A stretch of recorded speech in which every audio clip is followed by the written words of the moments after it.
आपने कभी सोचा है कि मार्केट के जो बड़े एक्सपर्ट्स हैं वो ट्रेंड पलटने से ठीक पहले आखिर पहचान कैसे लेते हैं?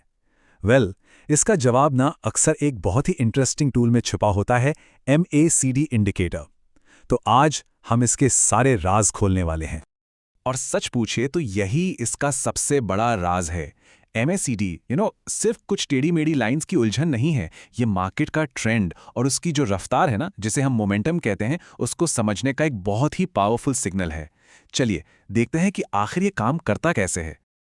ओके, तो मैकडी को मास्टर करने का जो पहला स्टेप है वो है इसके कंपोनेंट्स को ठीक से समझना।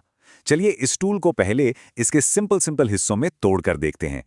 तो सबसे पहले मैकडी का पूरा नाम क्या है? ये है moving average convergence divergence. Basically ये इंडिकेटर किसी भी स्टॉक की प्राइस के दो अलग अलग मूविंग एवरेजेस के बीच का रिश्ता दिखाता है। अब मूविंग एवरेज का मतलब बहुत सिंपल है, पिछले कुछ दिनों की एवरेज प्राइस। इससे होता क्या है कि प्राइस के जो छोटे मोटे उतार चढ़ाव हैं वो स्मूथ हो जाते हैं और हमें एक साफ ट्रेंड दिखने लगता है। इसका सबसे पहला कंपोनेंट है MACD लाइन। इसे ना फास्ट लाइन भी कहते हैं। क्यों? क्योंकि ये प्राइस चेंजेस पर बहुत तेजी से रिएक्ट करती है। ये लाइन बेसिकली मार्केट के करंट मोमेंटम को दिखाती है। दूसरी लाइन है सिग्नल लाइन। ये है स्लो लाइन। असल में ना ये MACD लाइन का ही एक मूविंग एवरेज है।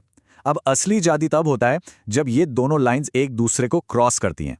जब फास्ट लाइन यानी MACD लाइन इस स्लो लाइन को नीचे से ऊपर की तरफ काटती है तो उसे एक पोटेंशियल बाय सिग्नल माना जाता है, और इसके उल्टा जब ये ऊपर से नीचे की तरफ काटती है तो वो एक पोटेंशियल सेल सिग्नल बन जाता है।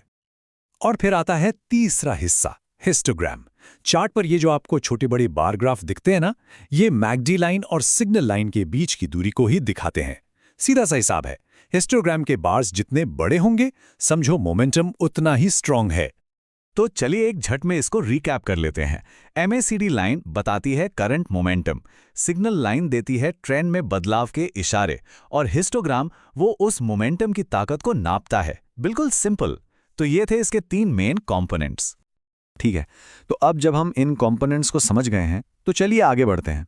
अब देखते हैं कि मैकडी जो सिग्नल्स दे रहा है उनका आखिर मतलब क्या निकालना है। देखिए, MACD के दो सबसे कॉमन सिग्नल्स होते हैं क्रॉसओवर्स। जब MACD लाइन यानी फास्ट लाइन सिग्नल लाइन को नीचे से ऊपर की तरफ काटती है तो उसे कहते हैं बुलिश क्रॉसओवर। ये एक पोटेंशियल बाय सिग्नल है, मतलब साफ है कि मार्केट में बायर्स एक्टिव हो रहे हैं। इसके ठीक उल्टा जब MACD लाइन ऊपर से नीचे की तरफ काटती है तो वो होता है बेरिश क्रॉसओवर, यानी एक पोटेंशियल सेल सिग्नल। लेकिन ये क्रॉसओवर्स और भी ज्यादा पावरफुल हो जाते हैं जब हम उन्हें जीरो लाइन के कॉन्टेक्स्ट में देखते हैं। आप इस जीरो लाइन को इंडिकेटर का सेंटर ऑफ ग्रेविटी समझ सकते हैं। जब मैकडी लाइंस इस जीरो लाइन के ऊपर ट्रेड कर रही हैं तो मार्केट का ओवरऑल ट्रेंड आमतौर पर बुलिश माना जाता है, और जब ये नीचे हैं तो ट्रेंड बेरिश है। इससे होता यह है कि हमारे सिग्नल को एक एक्स्ट्रा लेयर की कंफर्मेशन मिल जाती है। अब आते हैं सबसे इंटरेस्टिंग चीज पर, यानी हिस्टोग्राम। ये सिर्फ मोमेंटम की ताकत ही नहीं बताता, बल्कि ये भी बताता है कि मोमेंटम कमजोर पड़ रहा है या और मजबूत हो रहा है। अगर बार्स लगातार बड़े हो रहे हैं तो मतलब मोमेंटम स्ट्रांग है, लेकिन अगर बार्स छोटे होने लगें तो ये एक बहुत ही इंपॉर्टेंट अर्ली वार्निंग हो सकती है कि ट्रेंड शायद पलटने वाला है। पर यहां एक बहुत जरूरी सवाल उठता है, क्या हर क्रॉसओवर एक सही सिग्नल है? क्या हर क्रॉसओवर पर ट्रेड लेना चाहिए? इसका सीधा सा जवाब है बिल्कुल नहीं। और यही वो चीज है जो एक नए ट्रेडर को एक एक्सपीरियंस ट्रेडर से अलग करती है। तो चलिए अब बात करते हैं स्मार्ट ट्रेडिंग स्ट्रैटेजीज की। इस सेक्शन में हम ये समझेंगे कि मैकडी को इफेक्टिवली कैसे इस्तेमाल करना है, और सबसे जरूरी, झूठे सिग्नल्स यानी फॉल्स सिग्नल से बचना कैसे है। झूठे सिग्नल से बचने के आप समझ लीजिए 3 गोल्डन रूल्स हैं। पहला, मैकडी के सिग्नल को हमेशा प्राइस एक्शन से कंफर्म करें। सपोर्ट, रेजिस्टेंस और ट्रेंड लाइंस पर भी नजर रखें। दूसरा, हमेशा एक हायर टाइम फ्रेम पर जाकर देखें कि बड़ा ट्रेंड क्या कह रहा है। और तीसरा, और ये सबसे जरूरी है, साइडवेज यानी चॉपी मार्केट्स में मैकडी पर भरोसा करने से बचें। ये इंडिकेटर ट्रेंडिंग मार्केट्स का ही बादशाह है। आप जानते हैं, मैकडी को अलग अलग ट्रेडिंग स्टाइल्स के लिए भी एडजस्ट किया जा सकता है, जैसे कि इंट्राडे ट्रेडिंग, जहां फैसले घंटों या मिनट में लेने होते हैं, वहां हम छोटे टाइम फ्रेम्स पर फोकस करके तेज मोमेंटम शिफ्ट्स को पकड़ते हैं। वहीं दूसरी तरफ है स्विंग ट्रेडिंग, जो कई दिनों या हफ्तों तक चलती है। उसके लिए डेली या वीकली जैसे बड़े टाइम फ्रेम्स का इस्तेमाल होता है, ताकि बड़े ट्रेंड को कंफर्म करके मार्केट के डे टू डे नॉइज से बचा जा सके। और ये एक प्रो टिप है, मल्टी टाइम फ्रेम कंफर्मेशन। मतलब बहुत सिंपल है।